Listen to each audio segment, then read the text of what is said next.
Thank you, Dr. Fred Mednick. I am now honoured to invite the worldwide head of the Ahmadiyya Muslim community, His Holiness Hazrat Mirza Masroor Ahmad, to deliver the keynote address.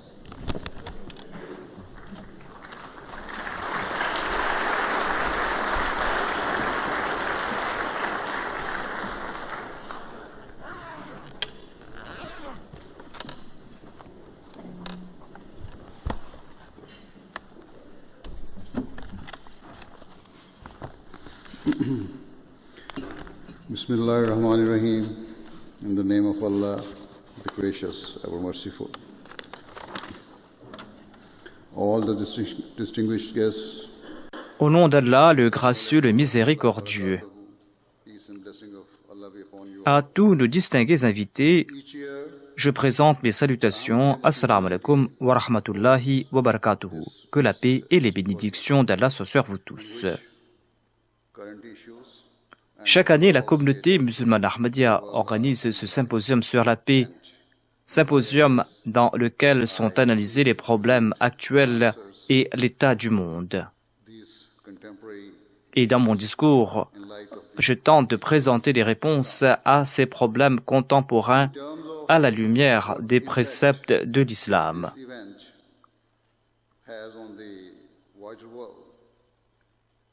Comme je l'ai déjà dit, j'ignore l'impact de cet événement sur la situation du monde.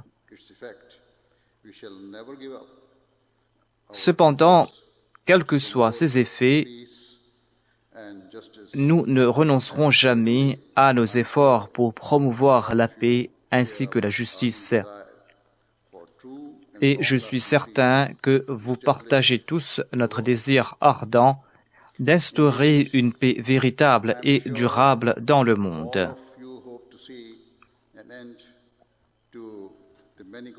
En fait, je suis sûr que vous espérez tous voir la fin de nombreux conflits et de nombreuses guerres qui ont ravagé ce monde ces derniers temps. Vous souhaitez tous l'émergence d'un monde pacifique, dans lequel tous les peuples et toutes les nations vivront à l'amiable et accompliront les devoirs des uns et des autres. Pourtant, la vérité tragique et dévastatrice est que chaque année, au lieu de se retirer de la guerre et des conflits, nous sommes en train de voir le contraire. Les rivalités s'intensifient, de nouvelles lignes de bataille sont tracées, tandis que les hostilités existantes ne semblent guère se résorber.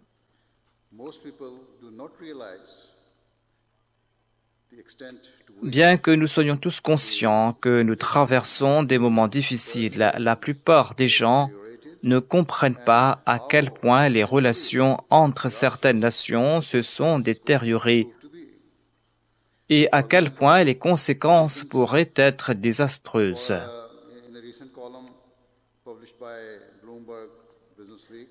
À titre d'exemple, dans une chronique récente publiée par Bloomberg Businessweek, le journaliste Peter Coy a écrit ceci: la guerre nucléaire n'a étonnamment peu attiré l'attention, compte tenu du nombre suffisant de missiles nucléaires pour mettre fin à la civilisation humaine en quelques heures. La raison de cette attention est que le contrôle des armements, en particulier entre les États-Unis et la Russie, a échoué. Une nouvelle course aux armes nucléaires semble se dessiner à l'horizon. Qu'est-ce que le monde pourra-t-il faire? L'on pourra maîtriser cette course aux armements sous la pression de la population lorsque l'humanité parlera plus fort que les marchands des armes et les leaders belliqueux de ce monde. Dans son article, il a également cité un membre de l'Institut des études internationales de Middelburg, un certain Nikolai Sokov, qui a mis en garde. Il déclare que tous les signes indiquent une grave course aux armements nucléaires et conventionnels en Europe. La suite de l'article renforce l'idée selon laquelle une autre course mondiale aux armements a commencé et que la menace d'une guerre nucléaire ne doit pas être sous-estimée. Ces derniers jours, le monde a été témoin d'une escalade soudaine et de tensions entre l'Inde et le Pakistan. Ces deux pays sont des puissances nucléaires et tous deux ont noué des alliances avec d'autres nations, de manière ouverte ou secrète, ce qui signifie que les conséquences potentielles d'une guerre seraient vastes et auront une grande portée. À maintes reprises, j'ai exprimé mon opinion sur le fait que les dirigeants de certaines des puissances nucléaires ont la gâchette facile et ne semblent pas apprécier les conséquences vraiment graves d'une guerre nucléaire. Ces armes ont non seulement le pouvoir de détruire les pays visés, mais aussi de détruire la paix et la stabilité du monde entier.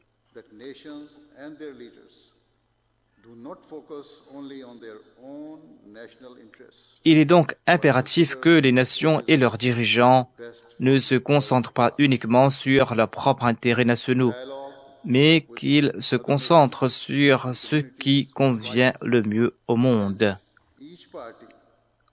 Le dialogue avec les autres nations et les autres communautés est quelque chose de vital et chaque partie doit travailler ensemble dans un esprit de tolérance et avec l'objectif commun de développer une paix véritable et durable dans le monde. Dans une récente interview accordée à Spiegel Online, l'ancien ministre allemand des Affaires étrangères de l'Allemagne, M. Sigmar Gabriel, a mis en garde contre une sous-estimation des dangers posés par la situation géopolitique actuelle. Et il a comparé l'état politique actuel à la situation du monde en 1945 et en 1989. Le ministre allemand des Affaires étrangères a déclaré « Le monde change de façon dramatique. Le vieil Ouest s'est effondré. C'est un changement radical par rapport aux 70 dernières années, lorsque nous pouvions compter sur les États-Unis en tant que nation dirigeante. Nous luttons pour la souveraineté européenne dans un monde complètement différent. »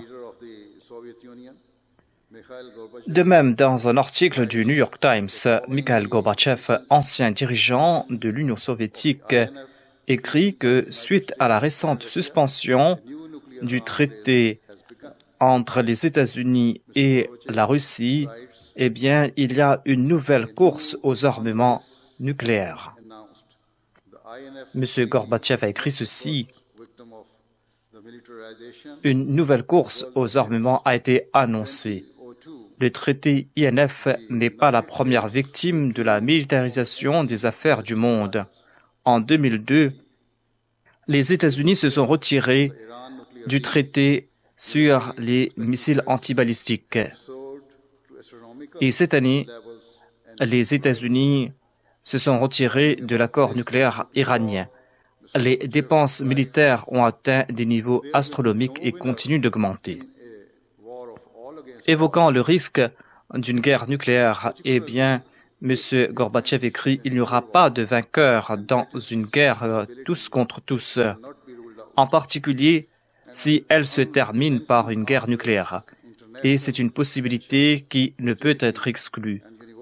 Une course aux armements sans relâche, des tensions internationales et l'hostilité et une méfiance universelle ne feront qu'accroître le risque. » C'est pourquoi les commentateurs, experts et les hommes politiques expérimentés parviennent à la conclusion que la guerre nucléaire n'est plus une perspective lointaine, mais une menace croissante qui ne peut plus être écartée. just a few of today's pressing issues, it is clear that the world is heading in an ominous Si nous jetons un coup d'œil sur quelques-uns des problèmes urgents d'aujourd'hui, il est clair que le monde se dirige dans une direction inquiétante. Au cours de l'année écoulée, les États-Unis ont affirmé, avec une certaine confiance, qu'ils étaient sur le point de conclure un accord de paix historique avec la Corée du Nord. Mais ces derniers jours, il est devenu évident que rien n'a été accompli. Les conflits au Moyen-Orient ne cessent de faire rage. En près de 10 ans, la Syrie a été ravagée par des effusions de sang, ainsi que des guerres intestines. On dit que la guerre civile touche maintenant à sa fin. Mais qu'avez-vous accompli au cours de la dernière décennie, sinon la mort de centaines de milliers d'innocents et le déplacement de millions d'autres? Rien de positif n'a émergé et l'avenir reste incertain et précaire. Alors que les tensions ne cessent de monter entre les nations qui ont leur propre intérêt dans l'avenir de la Syrie. D'une part, nous voyons un alignement entre la Russie et la Turquie, tandis que d'autre part, nous voyons les États-Unis et l'Arabie saoudite qui s'unissent et qui font pression sur l'Iran et qui réclament de nouvelles sanctions contre l'Iran.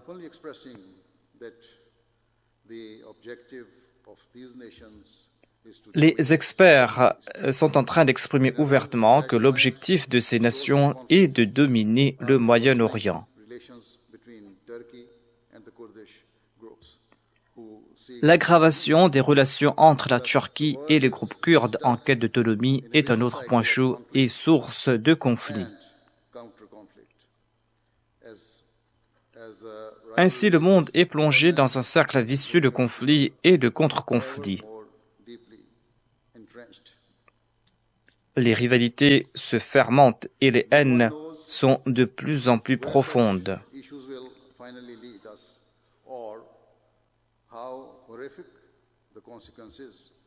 Personne ne sait où de tels problèmes nous mèneront finalement ou à quel point les conséquences se révéleront terribles.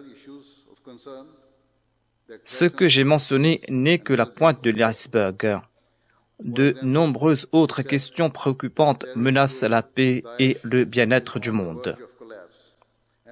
À titre d'exemple, est sur le point de s'effondrer et que son prétendu califat est terminé.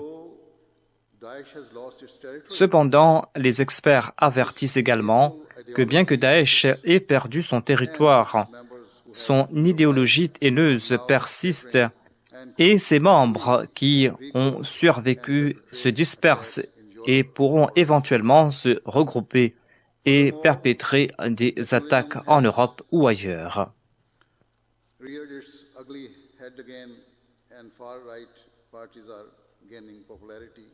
De plus, le nationalisme a refait surface et les partis d'extrême droite gagnent en popularité dans le monde occidental.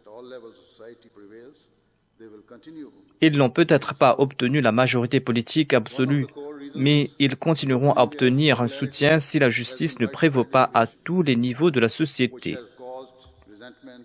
L'une des principales raisons de leur popularité est l'immigration généralisée, ce qui a provoqué du ressentiment et la conviction que les citoyens autochtones existants ne sont plus en mesure de financer et de soutenir les immigrants.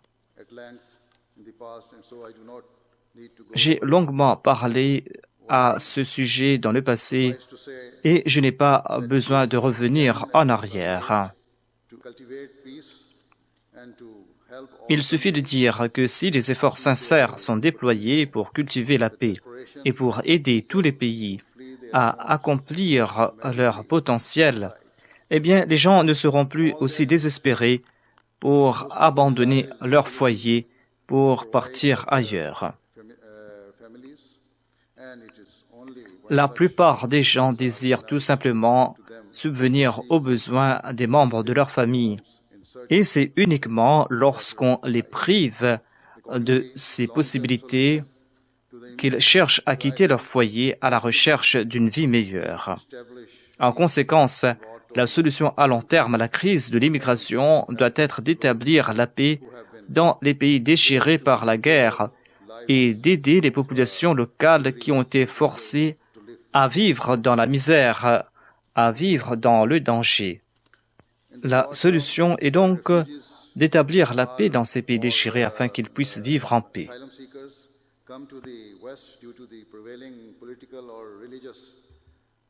À court terme, lorsque les réfugiés ou les demandeurs d'asile se rendent en Occident en raison des conditions politiques ou religieuses prévalant de leur propre pays, eh bien, ils doivent être traités avec dignité et respect. Mais, en même temps, le soutien qu'ils reçoivent ne doit pas se faire aux dépens des citoyens existants. On doit encourager les immigrants à entrer sur le marché du travail le plus rapidement possible, au lieu de vivre des prestations pendant de longues périodes. Ils doivent travailler dur, chercher à se prendre en charge et contribuer positivement à leur nouvelle société.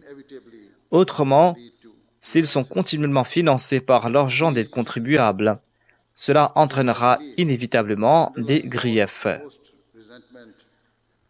En effet, j'estime que la cause sous-jacente de la plupart des ressentiments dans la société a tendance à être une frustration économique et financière.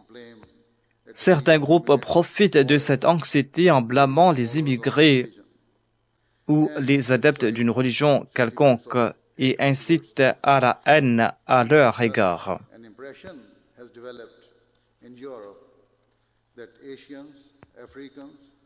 Ainsi, en Europe, on a l'impression que les Asiatiques, les Africains et en particulier les musulmans immigrants sont une menace pour la société.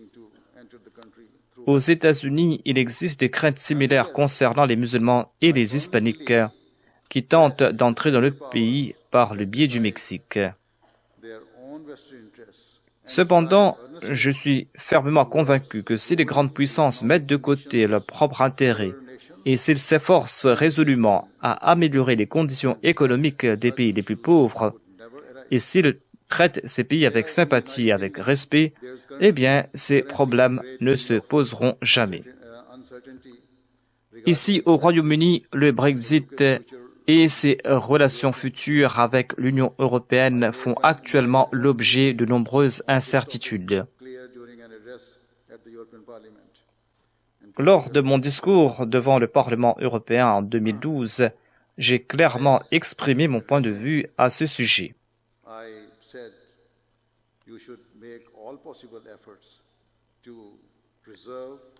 Vous devez faire tout votre possible pour préserver cette unité en respectant les droits des uns et des autres. Les craintes et les inquiétudes des membres du grand public doivent être enlevées. Et j'avais aussi déclaré que la force de l'Europe réside dans le fait qu'elle reste unie. Une telle unité ne sera pas seulement bénéfique pour vous ici en Europe, mais au niveau mondial. Ce sera un moyen pour ce continent de conserver sa force et son influence.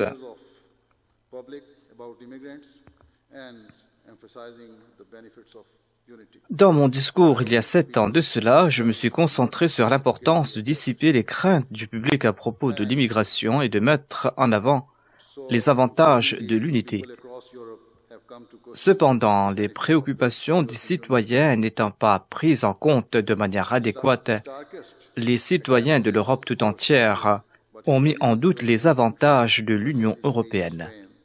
L'exemple le plus frappant est bien sûr le Brexit, mais dans de nombreux pays européens, en Italie, en Espagne ou même en Allemagne, des partis d'extrême droite ou des partis nationalistes gagnent en popularité et gagnent des sièges à la table politique, au moyen de laquelle ils s'efforcent de fragiliser davantage le pouvoir européen. et sont en train de poursuivre un programme anti-immigré. Là où j'avais espéré pour une plus grande unité en Europe, les divisions et les troubles se sont intensifiés durant ces dernières années. Pourquoi de telles frustrations sont-elles apparues? Ces frustrations découlent des difficultés économiques et de l'incapacité des gouvernements à agir avec justice et à protéger les droits de leurs citoyens. Selon moi, la coopération internationale est une force positive et unificatrice. Ainsi, au Parlement européen, j'ai aussi déclaré que, du point de vue islamique, nous devrions nous efforcer à unir le monde entier. En termes de devises, le monde doit être uni. En termes de libre commerce, le monde doit être uni. En termes de liberté de circulation et d'immigration, des politiques cohérentes et des pratiques devaient être mises en place de manière à ce que le monde puisse s'unir. Le point de vue islamique est que la paix peut être établie le mieux à travers l'unité. Cependant, au lieu de nous unir, nous cherchons la séparation et nous accordons priorité à nos intérêts individuels sur les intérêts collectifs du monde entier. Je pense que pareilles politiques vont porter atteinte à la paix et à la sécurité du monde. Selon l'islam, pour que la paix puisse foisonner, la justice entre les nations est une condition préalable. Là où les pays rencontrent des difficultés, les autres nations doivent tenter de les aider de façon désintéressée sans pousser leur propre programme. Par exemple, le Saint-Coran stipule que s'il y a une guerre ou un conflit entre deux parties, deux pays, les autres pays doivent assurer une médiation impartiale et chercher à parvenir à un règlement pacifique. Toutefois, si l'une des parties est injuste et ne cherche pas un résultat pacifique, eh bien les autres nations doivent s'unir pour arrêter l'agresseur. Si toutefois les nations agressives ou ceux qui sont agressifs se sont abstenus de tout acte répréhensible, eh bien l'islam déclare que l'on ne doit pas tenter de se venger à travers des sanctions injustes ou par le pillage de leurs ressources. Cependant, nous avons vu maintes et maintes fois des exemples de ces pays qui sont intervenus dans des pays déchirés par la guerre ou qui ont fourni de l'aide à des pays défavorisés sous le prétexte de rétablir la paix, mais qui ont attaché les conditions leur permettant de prendre le contrôle des ressources du pays le plus faible. Au lieu de se contenter de leur propre richesse, les pays puissants cherchent à affirmer leur contrôle sur les pays les plus faibles. Comme je l'ai dit, la frustration économique et l'hostilité qui en résultent, que ce soit à l'Est ou à l'Ouest, sont l'injustice économique. Ainsi, il est essentiel de déployer des efforts concertés pour réduire la fracture économique entre les nations et les peuples. En outre, nous devons unir nos efforts pour mettre fin à toute forme d'extrémisme, à toute forme de préjugés, qu'elles soient religieuses, raciales ou autres.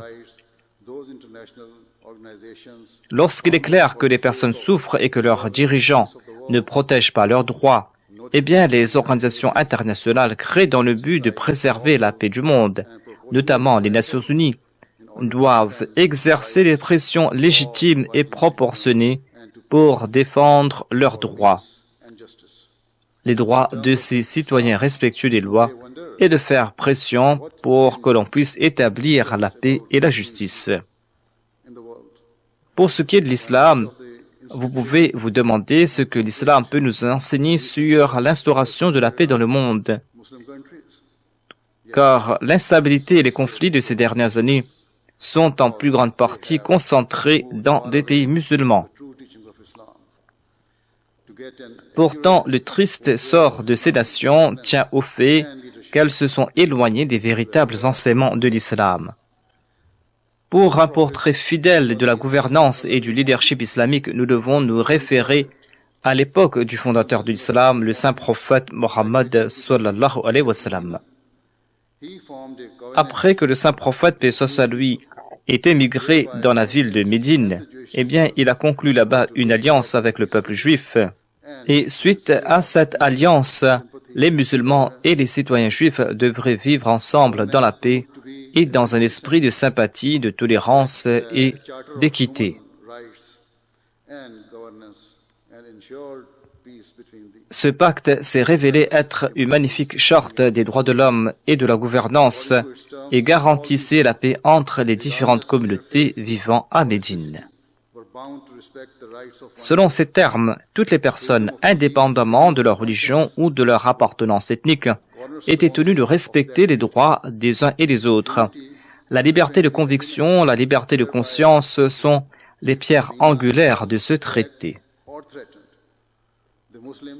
L'unité que sous-tendait l'accord prévoyait que si Médine était attaquée ou menacée, les musulmans et les juifs uniraient leurs forces pour défendre la ville ensemble et feront cause commune. En outre, chaque communauté a le droit de résoudre ses problèmes internes en fonction à ses croyances et ses coutumes. L'histoire témoigne du fait que le saint prophète Mohammed, paix soit sur lui, a respecté tous les aspects de cet accord. En tant qu'immigrants, les musulmans ont cherché à servir leur nouvelle société et à respecter les droits de tous les citoyens de Médine. C'était un exemple exceptionnel d'intégration réussie et une manifestation d'une société multiculturelle pacifique et tolérante. Le traité de Médine était directement fondé sur les enseignements du Saint-Coran. À titre d'exemple, dans le verset 91 du chapitre 16, le Saint-Coran déclare « En vérité, Allah enjoint la justice et le bien en faveur des autres, et d'offrir comme on offre aux parents. »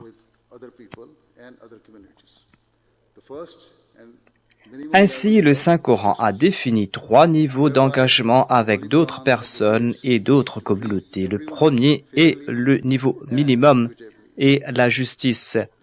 Le Saint-Coran prône la nécessité de traiter tout le monde avec justice et de manière équitable. Les normes de justice requises par l'islam sont décrites dans le verset 136 du chapitre 4, où il est dit « Ô vous qui croyez, soyez stricts dans le respect de la justice et soyez les témoins pour la cause d'Allah, même si c'est contre vous-même ou contre vos parents ou contre des proches.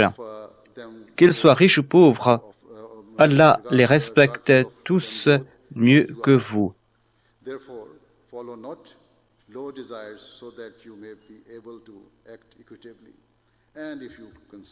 Par conséquent, ne suivez pas vos bas désirs afin que vous puissiez agir équitablement. Et si vous cachez la vérité ou si vous l'éludez, souvenez-vous qu'Allah est parfaitement au courant de ce que vous faites. Ainsi, selon le Saint-Coran, la justice exige qu'une personne soit disposée à témoigner même contre sa propre personne, contre ses proches, contre ses bien-aimés, afin de protéger la vérité.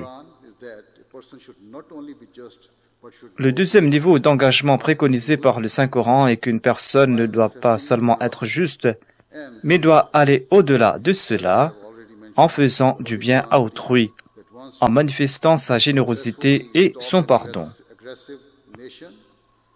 Comme je l'ai mentionné, le Saint-Coran enseigne qu'une fois que vous avez réussi à empêcher une nation agressive de commettre des actes de cruauté, vous ne devriez pas chercher à vous venger ou à lui imposer des difficultés.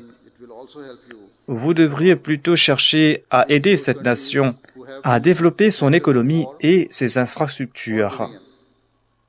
Cela vous aidera à long terme. Si ces pays qui ont été la cause de ces guerres ou de ces divisions arrivent à prospérer économiquement, eh bien, ces pays ne seront plus les terreaux de la frustration ou de la haine pour les autres pays, et leur peuple ne sera pas non plus contraint d'émigrer. Ceci est la sagesse qui sous-tend l'enseignement islamique d'aller au-delà de la justice fondamentale et de faire preuve de gentillesse et de compassion. Le troisième niveau d'engagement enseigné par le Saint-Coran consiste à traiter les autres de la même manière qu'une mère traite son enfant. Cet amour maternel est la forme d'amour la plus désintéressée, car on fait montre de cet amour sans rien attendre en retour. Traiter les autres avec cet esprit de bienveillance n'est pas une tâche facile, mais ceci doit être notre aspiration constante. En fin de compte, pour instaurer la paix, que ce soit dans les pays musulmans ou à un niveau international, il est nécessaire que les gouvernements remplissent au minimum les exigences de la justice, de sorte que l'on accorde à chacun les droits qui lui est dû et que l'on se préserve de tout intérêt égoïste. Furthermore, international institutions such as the United Nations should treat each country. De plus, les institutions internationales, à l'instar des Nations Unies, doivent traiter chaque pays sur un pied d'égalité, au lieu de se plier à la volonté de certaines puissances. Ceci est le moyen pour rétablir la paix. C'est là la feuille de route pour un monde meilleur. C'est le seul moyen d'empêcher que l'humanité ne glisse davantage vers le péril.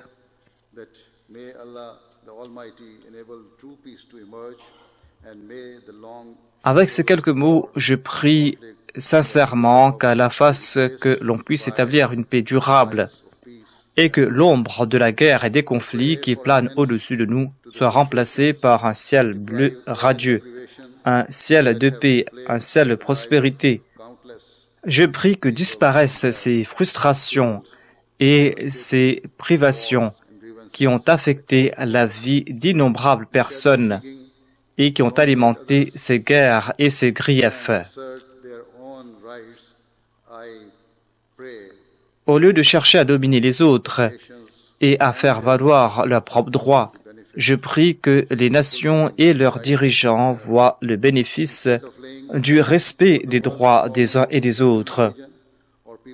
Et au lieu de blâmer certaines religions ou certaines ethnies des problèmes du monde, je prie que nous fassions preuve de tolérance à l'égard de nos coutumes, à l'égard de nos coutumes respectives, et que nous valorisions la diversité au sein de nos sociétés.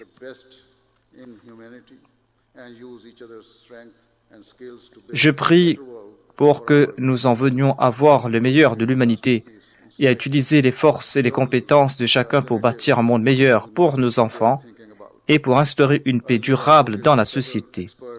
Les autres solutions ne méritent pas notre réflexion.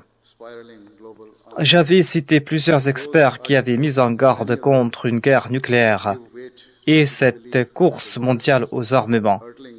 Ces articles et de nombreux autres articles nous font comprendre que le monde est en train de courir à grande vitesse vers une grande catastrophe, une catastrophe que l'humanité n'avait jamais vue auparavant, une catastrophe qu'il sera impossible de contenir. Selon certaines estimations, les effets d'une guerre nucléaire pourraient toucher 90% du monde. En outre, s'il y a guerre nucléaire, nous ne ferons pas que détruire le monde d'aujourd'hui, nous laisserons également une traînée durable de destruction et de misère pour les générations futures. Nous devrions faire une pause et réfléchir sur les conséquences de nos actions. Ne croyons pas qu'un problème donné ou qu'un conflit donné au sein d'un pays ou au niveau international est quelque chose d'insignifiant. Qu'il s'agisse de problèmes économiques, qu'il s'agisse de la question de l'immigration ou de toute autre crise, nous devons faire preuve de tolérance et supprimer les barrières qui nous divisent. Nous devrons utiliser toutes nos énergies et toutes nos facultés pour chercher la paix et nous devrons mettre fin à tout conflit à l'amiable grâce au dialogue et par le compromis, tout en respectant les droits des uns et des autres. thank all of our guests. Qu'Allah le Tout-Puissant nous permette d'agir de la sorte. Avec ces quelques mots, je voudrais vous remercier encore une fois, vous tous nos invités, pour être venus ce soir. Merci beaucoup.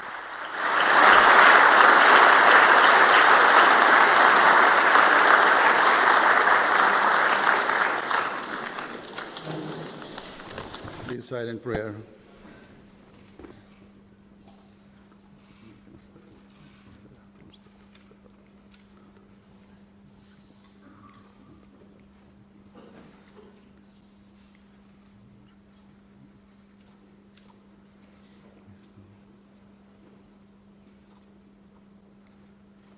Ameen.